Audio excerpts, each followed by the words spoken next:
Então, alunos, vamos começar aqui. Eu vou pegar o slide, tá? Eu vou compartilhar o slide.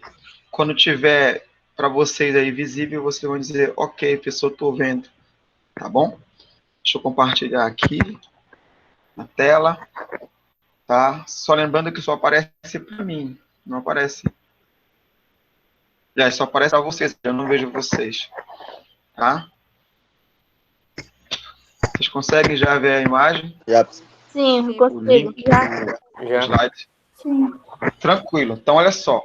Eu estou trabalhando com vocês o Renascimento dos séculos XV e XVI, tá? Renascimento, especificamente Renascimento cultural e o científico. Tá? O contexto que acontece isso é um contexto de várias transformações que o mundo vivia no aspecto urbano, social, político, econômico, tá? Era um pouquinho depois do mundo feudal, ainda está ainda na transição do mundo feudal ainda tem características feudais no contexto histórico, mas é um mundo que está ruindo, o mundo feudal está ruindo, que é um mundo especificamente voltado para a vida agrária, vida rural, feudo, leis, impostos. Muitos servos estão fugindo dos feudos rumo à cidade, que começa a renascer. Tá? E esse renascimento das cidades, ela é fundamental no processo, porque ali na cidade é que vai se observar as transformações, as discussões, a população vai estar mais próxima uma das outras, né? A circulação de ideias, junto com a circulação econômica, junto com a circulação de pessoas, né? As cidades portuárias, onde começa o processo de renascimento, na Itália, por exemplo, Gênova, Veneza, Pisa, Florença, são cidades que têm um intercâmbio muito forte entre pessoas, e esse intercâmbio acaba gerando troca de informações. Tá bom? Então, nessa área urbana, se desenvolve uma classe que economicamente ganha muita força, mas que não tem politicamente força, que é a burguesia. Tá? Na área rural, a burguesia, na área urbana, a burguesia se estabelece, cresce, fortalece economicamente e quer espaço. E o Renascimento é mais ou menos essa linguagem burguesa para o mundo atual. Muito embora, claro, muitas obras fossem custeadas, pagas por mecenas nobres. O que é mecenas, professor? Mecenas, não esqueça, é aquele que patrocina o cientista, o artista renascentista para fazer as suas obras. Então, onde é que está o renascentista? Onde é que está o mecenas? Na cidade.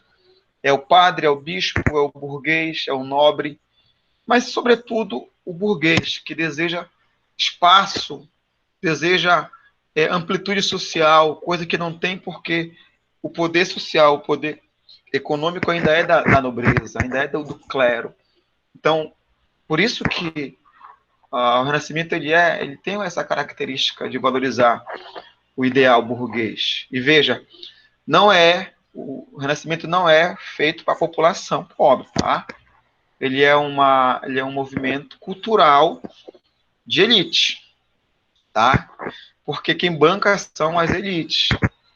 Mas quem ganha notoriedade um pouco maior aí é a burguesia, que quer maior prestígio social e político. Beleza, esse é o contexto, tá? Entre os elementos fundamentais, eu vou passar aqui rapidinho as características, só para lembrar da última aula. Tá? Nós temos, por exemplo, o antropocentrismo. Aliás, a retomada da cultura clássica, que é fundamental dentro do mundo da época renascentista, olhar para a cultura greco-romana ou cultura clássica. Por quê? Porque na visão do renascentista, renascimento, renascer, é até uma palavra italiana, renascitar, né, que busca renascer aquilo que estava morto ou que estava esquecido na espessa e longa noite escura da Idade Média. É até uma visão preconceituosa do passado medieval como se lá não tivesse acontecido nada, e não é verdade. Teve pensamento, teve desenvolvimento de ciência, teve. Claro que não como agora, mas teve. Só que na visão do renascentista, o mundo medieval, que é o mundo anterior ao Renascimento, é o mundo é o mundo das trevas, onde o homem era subjugado intelectualmente pela religião. Tá? Então, esse conhecimento cultural ele era muito restrito à igreja, aos mosteiros, onde guardavam as obras. Então, era preciso superar isso, criar uma cultura verdadeira, resgatando a cultura clássica. Tá? Até porque o Renascimento seria uma grande mudança e uma redefinição no estado mental das pessoas, na cultura, aquilo que as pessoas pensavam, na questão filosófica, cultural, ia mudar. Então, quem tinha esse pensamento, quem guardava essa visão do homem completo, era a cultura greco-romana. Trazia e valorizava isso. Era um pouco dessa realidade que eles valorizavam. Por isso que eles valorizavam o quê?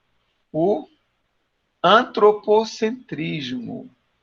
Aí eu queria que vocês não esquecessem de um detalhe que eu falei na última aula. É óbvio que o antropocentrismo coloca o homem como centro. O homem como a medida de todas as coisas. O centro das análises. O humanismo traz isso, né? O homem para o centro. Até porque, antes disso, o que regia a sociedade era a fé. O teocentrismo, Deus é o centro. Agora, o homem tem a sua função fundamental. Antes não tinha. Antes era só fé. Mas a fé acabou, professor? Não. Olha essa imagem aqui. Essa imagem aqui, ela é um retrato disso. Essa obra aqui, feita por Michelangelo, ela o nome da obra é A Criação de Adão. Veja bem, Deus está na área mais acima, envolto em anjos. Embaixo do braço esquerdo de Deus tem uma mulher, que seria Eva futuramente, né? Que estava ainda nos desígnios de Deus. Então aí tem uma visão religiosa. No outro lado tem o homem na terra, no solo. Então aí tem uma visão do homem sendo criado, importância do homem. Veja que o dedo de Deus, que acho que é um dos fatores principais da obra, né? Que é o toque do dedo do homem com o dedo de Deus. Essa obra mostra o dedo de Deus, sabe, rígido ali, né? Apontando diretamente para o homem que tem a mão caída. Que precisa ainda de Deus como presença, né? Para poder fortalecer a sua caminhada. Então, há uma ligação aqui entre o antropocêntrico e o teocêntrico? Tem, mas cada qual com as suas virtudes. Cada qual com a sua importância. A fé existe, Deus criou o homem, mas o homem tem a sua função. Então tem que se olhar para o homem não como um homem decaído, como um homem da Idade Média, mas com seus valores. Olha que interessante. Eu estava fazendo uma pesquisa sobre isso. E olhem bem onde está Deus. Um pesquisador do Vaticano, viu, da Igreja Católica, um padre, ao estudar essa imagem, entendeu e viu que onde está Deus é um cérebro humano. Olhem bem a imagem aí. Não é parecido com o cérebro humano? Para dar essa ideia do pensamento, né? Deus cria tudo, mas o pensamento humano tem importância também. Olha só as definições da anatomia, porque Michelangelo também era muito bom com estudos de anatomia. Os renascentistas estudavam anatomia. Lembrem que era proibido, tá? Em alguns casos, fazer estudo de anatomia humana cortando cadáveres. Era muito comum cortar animais para fazer dissecação. Dissecação é cortar, né? Para estudar. Mas alguns renascentistas faziam dissecação de cadáver escondidos. Cortavam partes do corpo, colocavam em soluções para não apodrecer, né? Escondido, não podia ser encontrado. Porque se fosse encontrado, podiam achar que era bruxaria, que era alguma coisa nesse sentido e podia ser queimado como herege. Mas eles estudavam anatomia. Leonardo da Vinci, o grande nome do renascimento cultural e também a base do renascimento científico, vai estudar muito a anatomia humana. Olha os corpos como foram delineados pelo pintor. Olha os músculos. É algo que alguém conhece de anatomia. Então, esse retrato aqui, ele é um pouco dessa visão do antropocêntrico, sem fugir da fé. Mas, veja, o homem tem valor, a ciência tem valor, a razão tem valor. Agora, eu vou estudar, eu vou usar a ciência, eu vou usar a racionalidade. Entenderam? Olha esse outro quadro aqui. Ó, O Homem Virtuviano, de Leonardo da Vinci, um quadro meio assim emblemático, né? Onde ele aborda aqui, olhem bem, o homem está em pé, parado, com os braços formando um ângulo de 90 graus. Mas perceba que esse homem não fica parado.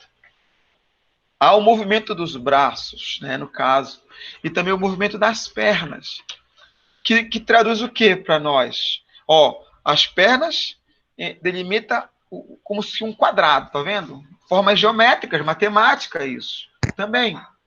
E os braços como que um círculo, ou seja, esse desenho indica movimento, que o homem não é especificamente amorfo, sem movimento, mas o homem, ele esboça aqui o homem como sendo, como dirá para vocês,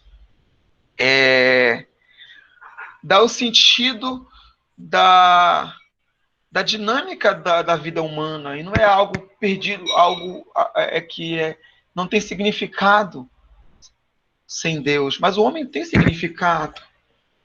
Um pouco da imagem, um pouco daquilo que Leonardo da Vinci pensava do homem, né? Leonardo da Vinci, queridos, ele era uma pessoa muito interessante, né?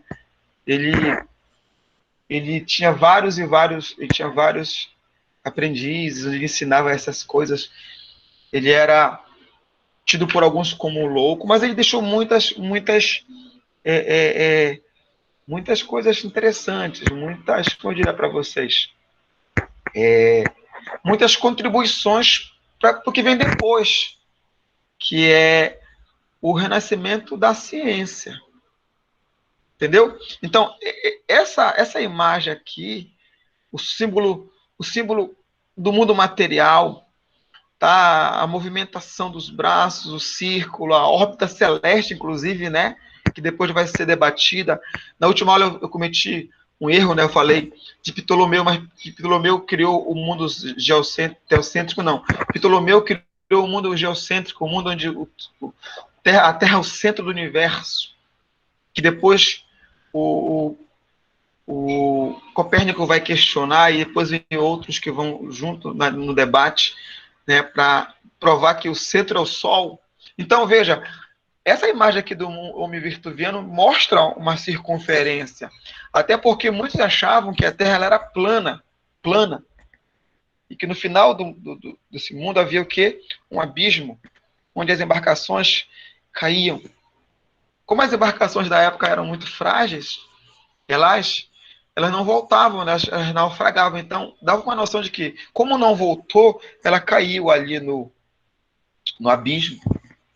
Então, as obras renascentistas, elas trazem uma nova reflexão da sociedade, da natureza, a natureza vista como um local de estudos, o experimento. É o racionalismo surgindo nesse contexto. E aí nós vimos outras características, como o individualismo, o racionalismo, né, razão, naturalismo, né, a natureza olhada com um olhar detalhado, com experimentos, com a questão do estudo, da ciência, né, da comprovação, tá? Ó, o heliocentrismo foi uma das marcas do momento, porque contrariava uma concepção geocêntrica de Ptolomeu, que foi, olha, escrita, que foi determinada, criada ainda antes de Cristo. Século II, Ptolomeu criou essa ideia geocêntrica, onde a Terra é o centro, que foi chancelado pelo olhar teocêntrico, foi confirmado, chancelar é confirmar, chancelado pelo olhar da fé, porque Deus criou a Terra, então ela tem que ser o centro de tudo. Isso foi questionado por quem?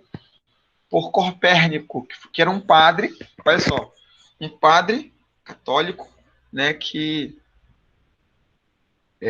um padre que estudou no século XVI, né, ele estudou isso e questionou essa ideia de que a Terra era o centro do universo.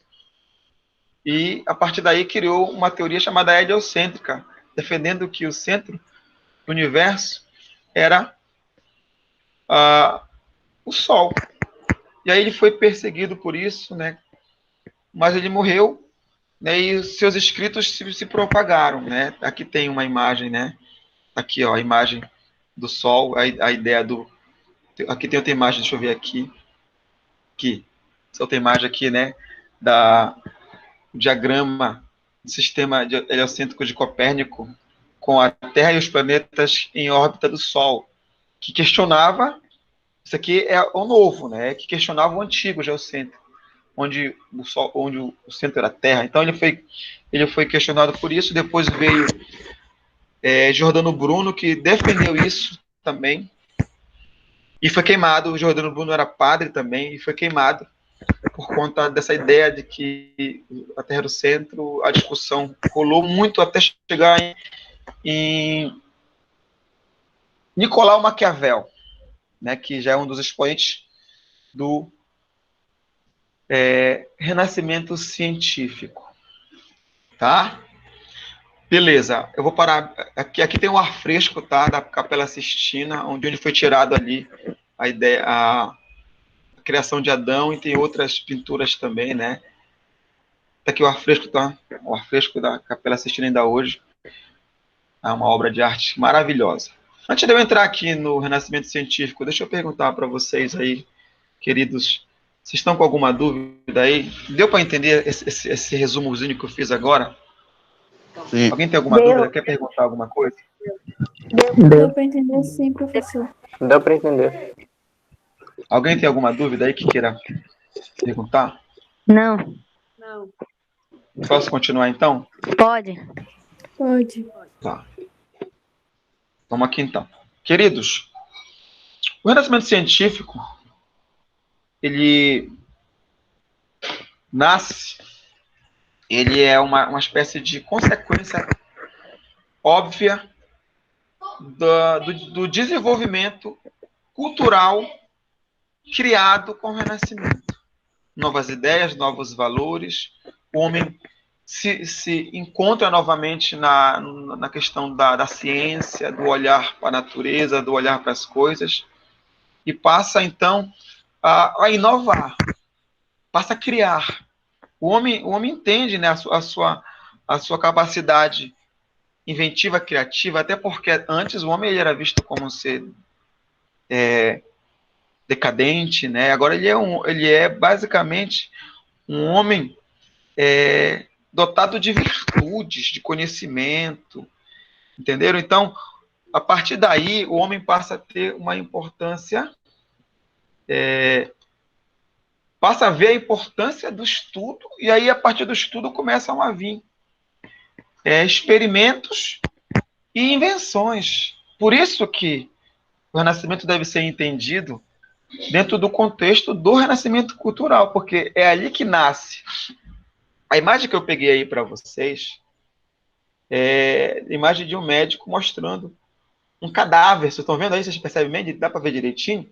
É um cadáver, né? É uma dissecação de cadáveres. Veja, a igreja não era a favor disso. Mas depois que começou realmente a avançar os estudos das ciências, dos experimentos, alguns papas permitiram de cadáveres abandonados, né, de indigentes. Na verdade, vocês que vão fazer futuramente medicina na UFPA, né, vocês vão estudar cadáver, vocês vão fazer dissecação de cadáveres, porque o cadáver é encontrado na rua morto, é levado para o Renato Chaves, é colocado lá na geladeira. Se não vier ninguém aparecer, eu não sei qual é o tempo, 5 anos, 6 anos, eu não sei qual é o tempo de indigência, se ninguém reclamar o corpo para fazer sepultamento. Então, esse corpo ele é mandado para algum centro de estudo científico e lá. Claro que hoje as faculdades usam muito a tecnologia, né? O corpo humano feito de tecnologia, né? E tal, né? Desmembrado, mas ainda tem estudo ainda de cadáveres, que é para entender um pouquinho. Eu não sei como é que anda hoje, basicamente, mas antigamente era muito comum isso. Na faculdade, estudar os cadáveres e entender um pouco dessa ideia do homem. É um avanço isso. Tá? Até então, por exemplo, o médico Miguel de Cervé, por exemplo, ele foi morto pela Inquisição Protestante, né, do João Calvino. Né, porque não tinha só a Inquisição Católica, tá, queridos? Também tinha a Inquisição Protestante do Calvino. Né? Protestante, o Calvino ele é muito importante para a igreja atual, né, protestante, evangélica, porque ele foi uma das bases do pensamento, né, que ligou um pouco a questão da purificação contra as práticas católicas, enfim. Mas ele criou também um instrumento de perseguição a cientistas que fossem hereges. Então, o médico Miguel de Cervé, que estudou muito a anatomia humana, ele foi morto com requinte de crueldade, ele foi queimado vivo pela Inquisição dos protestantes por ter estudado o corpo humano. Entenderam?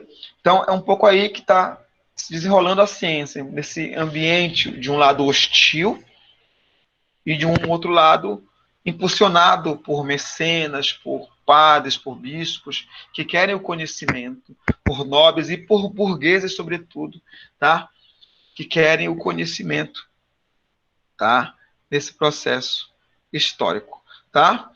Eu acho que está dando para entender direitinho aí, né, queridos? Eu vou continuar aqui, então, peraí, deixa eu só me centrar aqui. Beleza, vamos lá. Continuando aqui. Principais características do renascimento científico eu vou aqui abordar para vocês. Elemento número 1. Os renascentistas do período científico, eles vão ser muito voltados à investigação. Tá? Investigar para conhecer. Que, na verdade, o método científico acontece assim. A ciência acontece pela investigação, pelo estudo. Vocês sabem que hoje tem uma luta muito grande entre ciência e governo, né? Entre um certo negacionismo da ciência e alguns elementos políticos, uma briga aí no meio entre política, né? Que gera discussão, né, se vale a pena não tomar vacina, né, briga entre esquerda e direita, o Bolsonaro versus a esquerda, entenderam? Aí tem alguns que negam, os que são a favor, enfim. Veja, a ciência acontece pela investigação. Essa foi a base do Renascimento. Como é que uma vacina é preparada em menos de um ano? Esforços, investigação, coleta de dados, de informações antigas do coronavírus para o novo atual, que está matando muita gente. Né? A vacina hoje ela é eficaz. Qual é a sua eficácia? 70%, 80%, 100%? Deixa eu falar para vocês, queridos. Uma das grandes invenções da humanidade, depois do fogo, depois dos livros, foi a vacina. A vacina, não que eu digo, não a de hoje que eu digo, mas todas, a de hoje está inclusa. A vacina contra o sarampo, contra a poliomielite, contra o sarampo, já falei, né? Contra a H1N1, contra a paralisia infantil, foram invenções maravilhosas que você usou já, e você está andando por causa disso. Muitos não tiveram essa oportunidade porque antes não tinha vacina. Entenderam? Então, se tem vacina hoje, se tem 70% só de imunização, tome, você que já tem, né, quando chegar na sua idade de tomar 16 anos para frente, futuramente, lá para o final do ano, né? O ano que vem, não sei. Tem que tomar, porque ela foi estudada, ela foi analisada, ela foi motivo de investigação. Né? Então, faça isso. Tá? Então, essa investigação foi... Porque, Luiz, professor, uma vacina para fazer dura 4 anos, 5 anos, é verdade. E por que esse ano já teve uma vacina? Porque houveram esforços mundiais dados coletados de vários âmbitos para poder chegar ao inimigo que é de todos nós, né, que é o coronavírus, e tentar ali bloqueá-lo. Sendo que a vacina, ela não impede que você pegue novamente. Entenda isso. Mas ela vai ser para nós uma barreira biológica que vai impedir que as pessoas cheguem a um estágio mais avançado e morram. Evita as complicações. Assim como é a H1N1. Como é a gripe hoje, a influenza normal, a gripe normal, matou já muita gente. Aqui no Brasil, por exemplo, o índio, quando ele ficava gripado, ele morria. A gripe espanhola, lá depois da Primeira Guerra Mundial, matou mais gente que a Primeira Guerra Mundial. A gripe espanhola. Então foi criada a vacina. Então, continuam pegando a gripe, mas como tem agora a barreira biológica criada pela vacina, não morre mais. Então, o progresso da ciência vem pela investigação. Isso foi feito pelos renascentistas. Já era feito por Michelangelo, já era feito por Leonardo da Vinci, já era feito por vários estudantes da época que estavam empenhados no estudo de astronomia, medicina, matemática, física, química, biologia. Tá? E aí, para que esse avanço continuasse, foram criados instrumentos científicos. Por exemplo, na observação astronômica, Nicolau Maquiavel criou a luneta, né? Ele aperfeiçoou. A criação é dele praticamente porque ele aperfeiçoou algo que já existia para a investigação do nosso cosmo, né? Dos astros. E não é aquela questão não de horóscopo, tá? Que muitos acreditam, eu não acredito nessas coisas, mas tem gente que acredita, né, em horóscopo. É a questão da astronomia mesmo, né? A questão de olhar o movimento dos corpos celestes, o Sol, a Terra, os corpos em geral, as estrelas em geral. O Sol é uma estrela, né, de grande natureza. Enfim, então, desenvolve... Gente, o Da Vinci criou muitos... Como é que é a palavra? Quando você rabisca, criou... Tem uma palavra para isso que eu esqueci. Ele criou máquinas. Dizem que o primeiro helicóptero, ele rabiscou, Da Vinci. Instrumentos, né, para o desenvolvimento da ciência. Foram formuladas leis da física, teorias matemáticas importantes para quê? Para vários âmbitos da sociedade, para a construção civil, por exemplo, né? Enfim, para entender a natureza, para entender o calor, o clima. Então, é a ciência que se desenvolve aqui. A partir daqui, queridos, é que vai começar a explodir a chamada revolução científica. Importante para depois surgir o iluminismo, né? E de lá, as revoluções que vão surgir, que são também alvo dos nossos estudos futuramente, como a Revolução Industrial. Ela bebe aqui a Revolução Industrial. O seu celular que você usa hoje, por exemplo, ele bebe aqui, a origem, né, dos estudos está aqui, o embrião dos estudos está aqui, nesse momento histórico. Essa formulação de leis físicas, teorias matemáticas. A criação dos chips hoje está envolvido a nanotecnologia, a tecnologia hoje que nós vivemos é um pouco nesse sentido. Tá? Então, o progresso científico está aqui, está nascendo aqui, com esses pensadores renascentistas que deixaram o seu legado para cada um de nós. Tá? Nós temos, nesse momento, olha aqui, essa máquina aqui que eu falei para vocês, que é um esboço do primeiro helicóptero, por exemplo, do Leonardo da Vinci, né, que é um grande expoente, que é uma espécie de transição do mundo do renascimento cultural para o científico. Ele é um expoente do cultural e também do científico.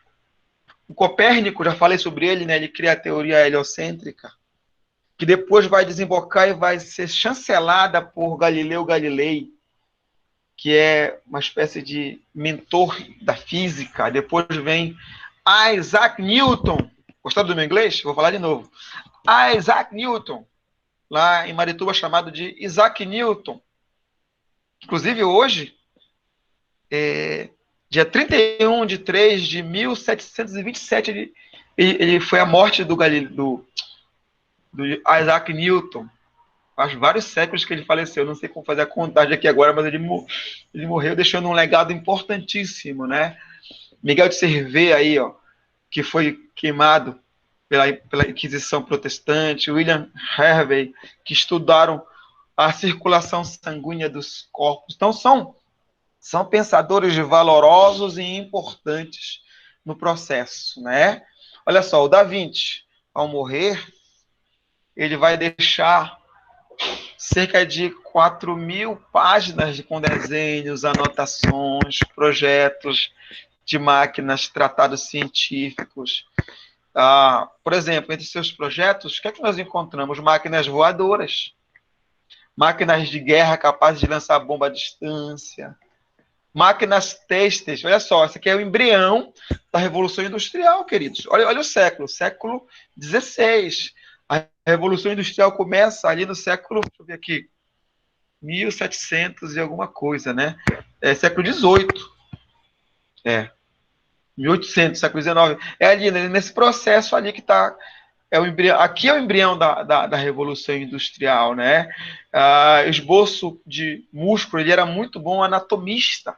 Então ele fazia assim dissecação de cadáveres, né? Cortava músculos, cortava corpo humano para entender. Então ele vai deixar estudos sobre isso, né?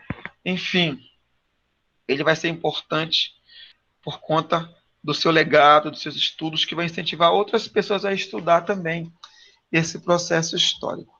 Ok, queridos? Eu acho que até que está dando para entender, né? Como foi importante esse processo de renascimento cultural para o renascimento científico, que está ganhando aqui os seus contornos, né? Os seus pensadores. Então, professor, houve perseguição? Claro que houve. Houveram pessoas queimadas? Claro que houveram. Então, é um tempo de desafiador, digamos assim, para os pensadores, né?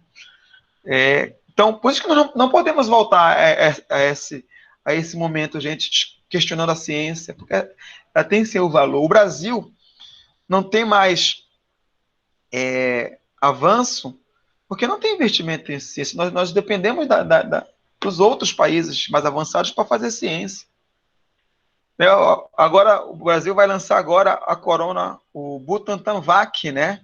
Que vai começar a ser testado. Era para estar muito antes. O Brasil era para ter tecnologia para isso já, insumos para isso. Mas é um país gigantesco, milionário. Mas, como dizem alguns colegas que eu conheço, professores, o Brasil é um pobre país rico. Dá para entender isso? Um país que tem pouquíssimos ricos e muitos pobres. Tem muita riqueza, mas que não é partilhada por todos, né?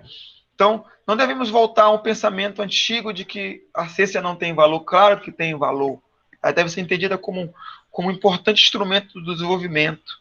Então, olha só, esse médico aqui, André Versalho, eu estava pesquisando sobre ele, né? Ele é o pai da anatomia. Mas ele bebe também dos outros que já estudaram a anatomia humana. Se vocês olharem as obras renascentistas, eles são expert de criar numa pedra traços humanos muito reais nas suas pinturas, né?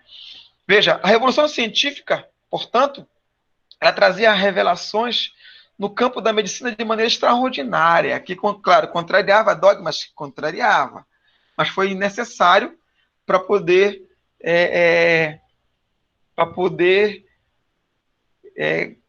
dar maior destaque ao estudo da anatomia humana, né? O Versalho, ele é considerado o pai da anatomia humana atual, moderna, né? Porque ele vai comprovar que o homem possuía o número de costelas, mesmo número que a mulher, por exemplo. E o outro médico, o Harvey, vai demonstrar que o sangue não circula numa única direção. Então ele vai estudar o corpo humano na sua circulação sanguínea, tá? Aqui, olha, aqui tem um esboço aqui ao lado, olha. O Da Vinci realizou estudo sobre a anatomia humana. Ao lado aqui, gente, eu brinquei uma vez na sala de aula sobre isso aqui, né? Primeira ultrassom humana está aqui, escrita no papel. rabiscada. Aliás, não é um rabisco, isso aqui é uma obra de arte, isso aqui.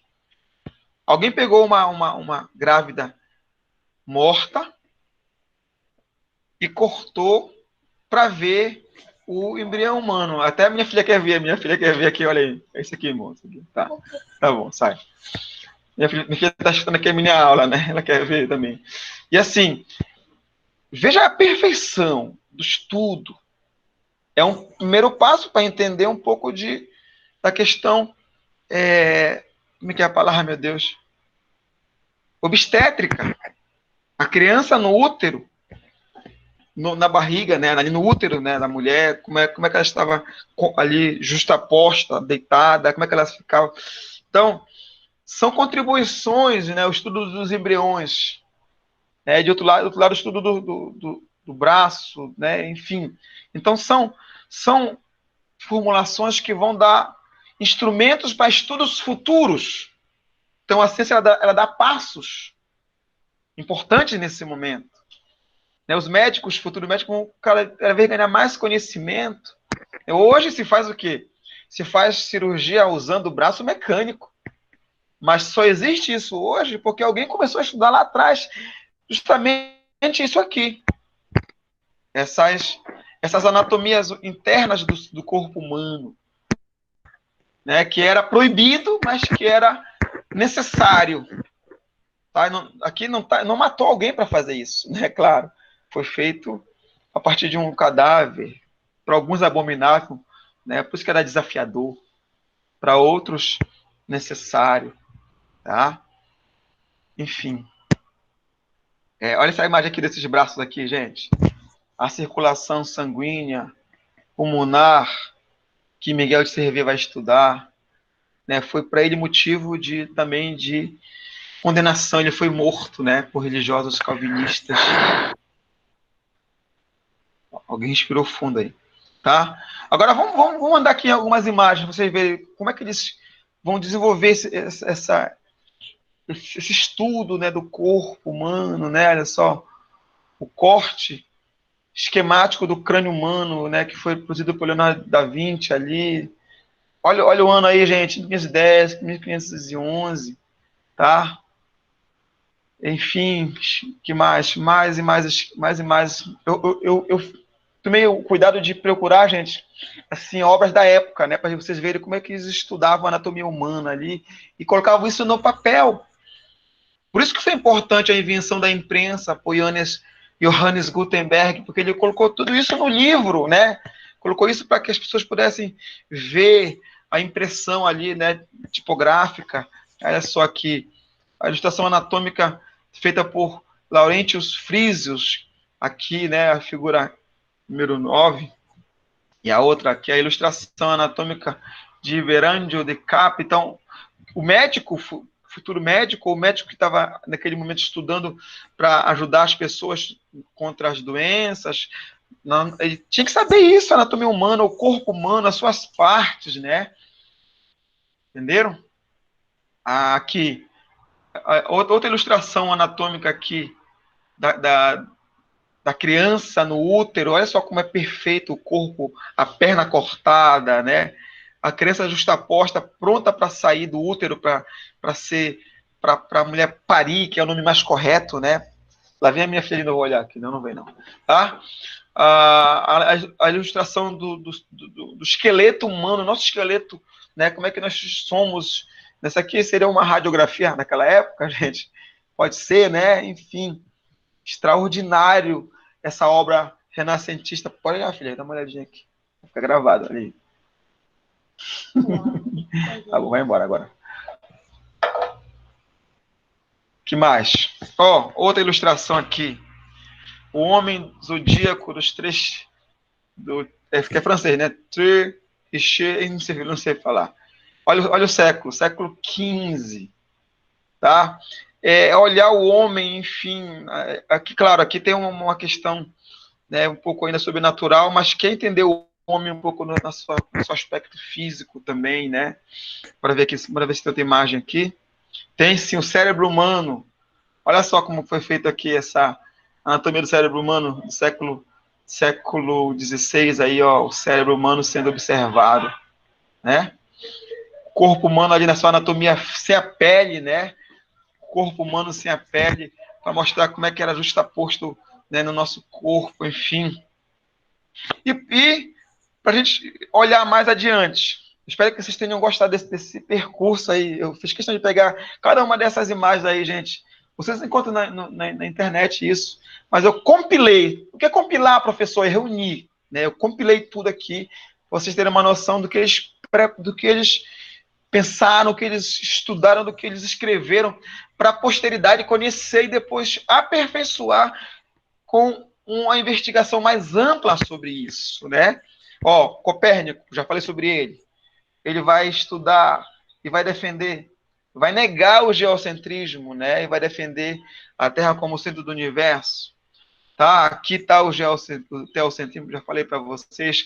Galileu Galilei foi uma figura extremamente importante.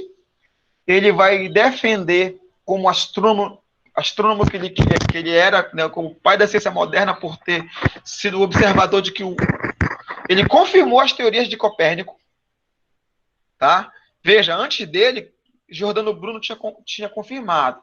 Um padre que foi queimado na Inquisição por defender tais ideias. Só que tem um detalhe. Ao comprovar isso, ele estudou os escritos de Copérnico. Esses escritos estavam relacionados no Idex Librorum Prohibitorum. Luiz, professor, o que é isso? É o índice dos livros proibidos. O livro que era visto contra a fé era proibido. Então ele leu. Então ele foi visto como uma espécie de ele foi alguém que se revoltou contra a igreja, porque ao ler isso ele está indo contra a igreja. Mas mesmo assim ele leu, ele melhorou o telescópio, descobriu elementos importantes no aspecto da astronomia, né, na Lua, no Sol, Vênus, Júpiter, e falou, olha, realmente Copérnico estava correto. O centro é o Sol. A Terra, ela gira, ela faz o contorno, né, no seu eixo. Depois vem o nome do outro, eu esqueci o nome do outro cientista, que vai confirmar isso e vai dizer que não é um giro redondo, né? É um giro elíptico. Kepler, vocês estudam isso em física, tá? Física, vocês estudam isso. Kepler vai dizer assim, olha, não é um giro redondo, é um giro... É a próxima imagem aqui, a próxima imagem, ó. É um giro elíptico, o Sol, né? Tem uma época do ano que a Terra está mais longe do Sol e outra está mais perto um pouquinho do Sol, tá? Então não é um giro redondo. Kepler vai fazer esse estudo, né? E vai confirmar ainda mais aquilo que Galileu tinha feito. Só que Galileu foi condenado por isso, de heresia. E isso não foi queimado porque ele teve que se retratar. Contam, né, alguns historiadores que quando ele foi se retratar, ele falou assim, olha, eu nego tudo que eu falei, eu nego. Eu nego que a Terra é o centro do universo, eu nego tudo, meus estudos, e dizem que quando ele desceu do púlpito que ele estava negando o que ele defendera, ele falou assim, mas que o centro do universo é o Sol, que a Terra gira em torno do Sol, gira. Isso alguns escutaram, tá? Enfim, ele foi sentenciado a uma prisão domiciliar e morreu em casa, né, privado de liberdade, cego, mas confirmando aquilo que ele acreditava, mesmo tendo negado, a sua obra falou por ele, né? Depois veio o Kepler e aperfeiçoou, e depois de Kepler veio o Isaac Newton, e aí vem os outros pensadores modernos que vão beber nessa fonte chamada renascimento científico. Ufa! Que viagem, né, queridos? Fala a verdade. Deixa eu interromper aqui a minha apresentação. Eu vou parar aqui a apresentação.